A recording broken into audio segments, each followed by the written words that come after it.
Comment वाचून ना मला जामच हसू आलं, बिकॉज मला खरंच माहित नाही की लोकांना का असं वाटतं की मी इथे सेटल झाली.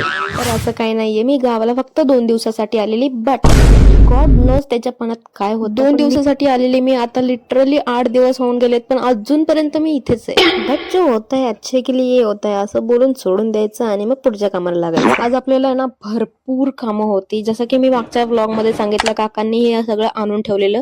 तर हे आपल्याला वरती लावायचा होता आणि हा होता जुना लसूण, तर तो आपल्याला बाजूला काढायचा होता. सो त्यासाठीच मी इथे आलेली आणि मी एवढं सगळं गुंडाळलेलं, बिकॉज भाई मला बिलकुल रिस्क नाही घ्यायची यावेळेस. इकडून तिकडून आहे ना काय पण नाकात तोंडात जातं आणि मग आजारी पडतो. बट ते सोडा, आज आपल्याला काम होतं त्याच्यामुळे पटापटा सगळं आवरायला घेतलं. मी पण थोडीफार हेल्प केली आत्यांना आणि हे सगळं वरती लावायला मदत केली. आणि मग त्याच्यानंतर आहे ना बाकीचे सुद्धा कामं चालू होते. आता बाकीचे काय, तर तुम्हाला माहिती आहे आता उन्हाळा चालू झाल्यावर आहे ना गावाकडे आल्यावर तुम्हाला सगळीकडे हेच देतील. कोणी पापड करते, कोणी खारुड्या करते, तर कोणी काहीतरी वेगळंच करते. तर आम्हाला बनवायच्या होत्या खारुड्या. कुरड्या आता नंतर बनवणार होतो, पण आम्हाला आत्ता बनवायच्या होत्या खारुड्या. त्याच्यामुळे हे सगळं वरचं काम चालू होतं. आणि खाली गेल्यानंतर मी बघितलं तर तिकडे मसाला वगैरे काढायचं चालू होतं. आत्या एका साईडला त्या पातेल्याला ना माती लावत होत्या, बिकॉज ते वरती गॅसवर नाही तर ते चुलीवर तापवायचं होतं.